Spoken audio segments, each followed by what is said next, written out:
In our last video we discussed about the principle of management. Now I am continuing with the principle of management. Okay, so now what is principle of management? Is this is a science or this is the art?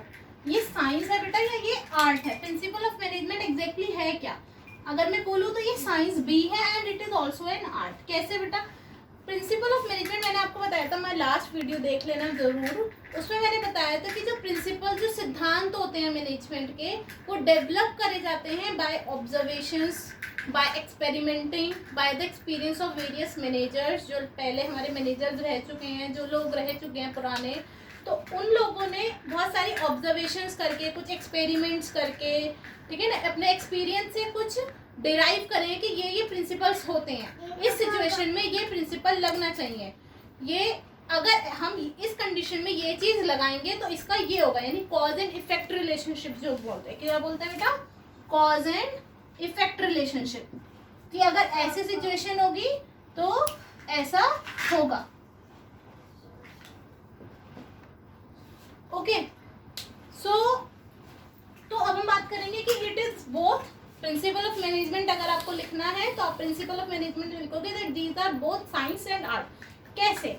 जब हम इसको derive करते हैं, जब हम इनको बनाते हैं, जब हम इनको डेवलप करते हैं तो it is a science. Because बनाते वक्त ही तो हम लोगों ने कॉज एंड इफेक्ट रिलेशनशिप देखी थी, ऑब्जर्व करा था, बहुत सारे एक्सपेरिमेंट करे. बट जब आप इसको अप्लाई करेंगे to the subordinates, to the other managers और अदर वर्कर्स, एम्प्लॉइज, उनके ऊपर जब आप मैनेजमेंट को अप्लाई करने की बात करते हैं तो वो कोई फॉर्मूला की तरह अप्लाई नहीं होता कि भाई ये है आपको ऐसे करना है. नो, उसको अप्लाई, मैनेजमेंट को बिजनेस में अप्लाई करते time you have to use your art. क्या यूज करना है आपको? Art. So during application when you apply the management principles of management, तो आपको क्या है? It is an art. और जब आप प्रिंसिपल्स को बनाते हो, सिद्धांतों को, गाइडलाइंस को क्रिएट करते हो, बनाते हो, तो इट इज ए साइंस. ये क्या है? साइंस. तो principal of management is both science and art. इसको नोट कर लो आप लोग.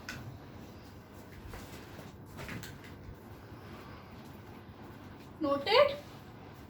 अब एक देखो, एक चीज होती है फंक्शंस ऑफ मैनेजमेंट, जो हम फर्दर आगे चैप्टर्स में भी पढ़ेंगे. एक्चुअली में फंक्शंस क्या होते हैं मैनेजमेंट का? कि सबसे पहले प्लानिंग करना.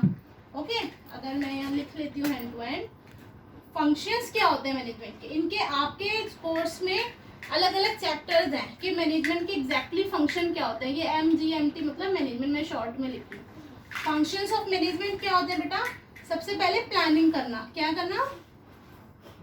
प्लानिंग करना. देन ऑर्गेनाइज करना. जो भी आपने प्लान करा कि हमें ऐसा करना है,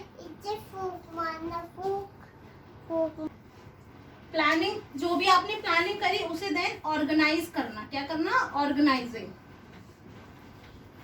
जो भी आपने प्लान करा कि ऐसे करेंगे, ऐसे करेंगे, उन सारी चीजों को हमने रिसोर्सेज वगैरह इकट्ठे करे, उन सबको फिर हमने ऑर्गेनाइज करा. Then staffing. जो लोग काम करेंगे उनके लिए स्टाफ को इकट्ठा करना, रिक्रूट करना, वो सब हम उस चीज को हम स्टाफिंग बोलते हैं. फिर जो लोगों को हमने बुलाया है काम करने के लिए उन्हें डायरेक्ट करना, डायरेक्टिंग बोलते हैं. एंड देन कंट्रोलिंग करना. ओके ना. तो ये सारे फंक्शंस होते हैं. अभी हम फंक्शंस की बात सिर्फ क्यों कर रहे हैं? कोई ये सबके अलग अलग चैप्टर आएंगे, मैं सबकी क्लासेस डालूंगी, आपको ये सारे चैप्टर्स पढ़ने हैं. But these are functions. तो जो प्रिंसिपल्स ऑफ मैनेजमेंट होते हैं बेटा, वो मैनेजर्स को ये सारे फंक्शंस परफॉर्म करने में हेल्प करते हैं, गाइड करते हैं. तो प्रिंसिपल्स आप यहाँ साइड में लिखिएगा, प्रिंसिपल्स ऑफ मैनेजमेंट helps या guide the managers to perform these functions. Okay, समझ आ रहा है कि जो फंक्शंस तो हैं, ये सारे फंक्शंस होते हैं और इन फंक्शंस को करने के लिए, इन सारे कामों को करने के लिए हमारे जो प्रिंसिपल्स होते हैं वो हेल्प करते हैं मैनेजमेंट को. आप लोग नोट कर लीजिए. After that we will start character.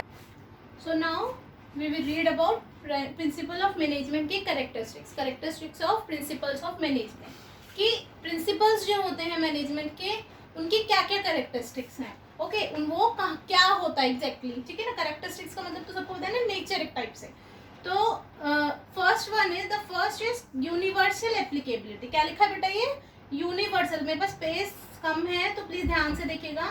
It is universal applicability. बेटा इसका क्या मतलब है? यूनिवर्सल एप्लीकेबिलिटी का मतलब होता है कि जो ये सिद्धांत है हमारे, जो प्रिंसिपल्स ऑफ मैनेजमेंट है, ये लग सकते हैं whether you have a small organisation, large organisation, trading organisation हो, मैन्युफैक्चरिंग हो, इंडियन हो, कोई एमएनसी कंपनी हो, यानी इसका एप्लीकेशन जो है वो यूनिवर्सल है। एक छोटी दुकानदार, एक छोटी कंपनी एज वेल एज एक बहुत बड़ी कंपनी, दोनों जगह आप इन सिद्धांतों को अप्लाई कर सकते हैं, प्रिंसिपल्स को अप्लाई आप कर सकते हैं। तो यहाँ पर आप लिख लीजिएगा, शॉर्ट लिखेंगे हम लोग कि यूनिवर्सल एप्लीकेबिलिटी है तो एप्लीकेबल, ये जो प्रिंसिपल्स होते हैं ये एप्लीकेबल है for small as well as big organisation.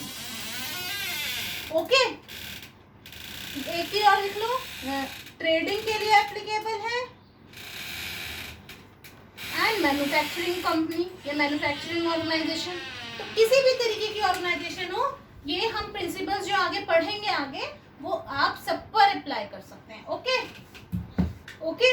तो नेक्स्ट है हमारा जनरल गाइडलाइंस। वो तो मैंने लास्ट लेक्चर में भी आपको बताया था कि जो प्रिंसिपल्स होते हैं कोई स्ट्रेट फॉरवर्ड सॉल्यूशन नहीं प्रोवाइड करते, ये एक सिर्फ आपको ब्रॉड जनरल गाइडलाइंस प्रोवाइड कर रहे हैं कि आप इस सिचुएशन में ऐसा कर सकते हैं। So these are general guidelines. तो जो प्रिंसिपल्स होते हैं वो जनरल गाइडलाइंस होती है। तो आप यहाँ पे लिख सकते हैं डजंट प्रोवाइड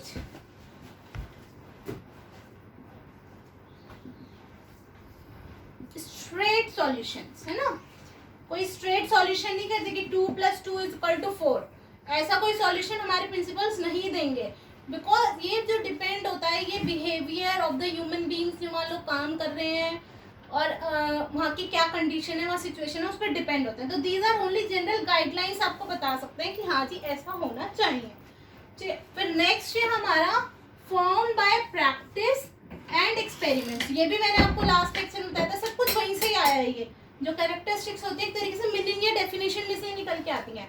तो form by practice and experimentation, कोई सिंगल डे या ओवरनाइट वर्क नहीं करा किसी ने इन सिद्धांतों को बनाने के लिए। ये ऑब्जर्वेशंस और एक्सपेरिमेंट्स जो वेरियस मैनेजर्स के होते हैं वहां से ही हमारे ये सिद्धांत आए हैं, किस किस सिचुएशन में क्या चीज हम लोगों को अप्लाई करनी चाहिए। The next is contingent. क्या लिखा है बेटा? CONTIGENT, contingent. ओके, कंटीजेंट का मतलब क्या होता है? कंटीजेंट लायबिलिटी अकाउंट्स में पढ़ा होगा। कंटीजेंट मतलब होता है कि डिपेंड करता है कि फ्यूचर सॉल्यूशन में कि क्या चीज वहां पर अप्लाई होगी। फ्यूचर अनसर्टेन है, फ्यूचर इज अनसर्टेन। तो ऐसे ही प्रिंसिपल्स जो होते हैं ये भी क्या होते हैं? कंटीजेंट होते हैं, डिपेंड करते हैं ऑन आवर फ्यूचर सिचुएशन। तो आप यहाँ पर लिख सकते हो जो ये डिपेंड्स करते हैं, principal of management depends on future situation या कंडीशंस। सही है, समझ आ रहा है? फ्लेक्सिबल है, ये भी हमने लास्ट लेक्चर में की। नॉट रिजिड है ना, नॉट रिजिड है, साइंस की तरह नहीं है कि बस ऐसा होता है तो ऐसा ही होगा। No, mainly behavioural. Yes, it is depend on the behaviour of the humans, managers या वर्कर्स, एम्प्लॉयज। तो ये बिहेवियरल है। क्या है ये? बिहेवियरल है, डिपेंड करता है on the various condition and the behaviour of human being. आप यहाँ लिख लीजिए जो मैंने बोला है, स्पेस थोड़ा कम है। And the last is cause and effect relationship. क्या होती है? जो प्रिंसिपल्स होते हैं बेटा वो they tried, principles of management try करते हैं एक ऐसा रिलेशनशिप बनाने की कि इस सिचुएशन में अगर हम ये इस तरीके का काम करेंगे तो हमें ये सोल्यूशन मिल सकता है। उसका इफेक्ट ये होगा, लाइक हमारे लेबर पर, हमारे वर्कर एम्प्लॉयज पे बहुत स्ट्रेस है, बहुत बर्डन है, तो उसको हम कैसे या वो बहुत अपग्रेडेड नहीं है, थोड़े डाउनग्रेड है, तो उनके पास इतनी स्किल्स नहीं है, तो उनको हम क्या कर सकते हैं? हम ट्रेनिंग दे सकते हैं, हम उनको पर्सनल डेवलपमेंट PD क्लासेस दे सकते हैं ताकि उनका जो स्ट्रेस है वो कम हो जाए। तो ये दे सकते हैं, ऐसा कर सकते हैं, ये कौन बता रहा है? ये हमारी गाइडलाइंस, ये हमारे सिद्धांत बता रहे हैं, हमारे प्रिंसिपल बता रहे हैं। तो यहाँ लिख सकते हैं आप लोग कि POM यानी principles of management, principles of management tried to establish relationship. ठीक है ना, ये रिलेशनशिप बताना चाहते हैं, ट्राई करते हैं कि एक रिलेशनशिप हम बता सकें कि इस सिचुएशन में आप ये चीज़ अप्लाई करेंगे तो आपको ऐसा रिजल्ट मिलने के चांसेस हैं। तो प्लीज़ ये नोट कर लीजिए कि what are the characteristics of management.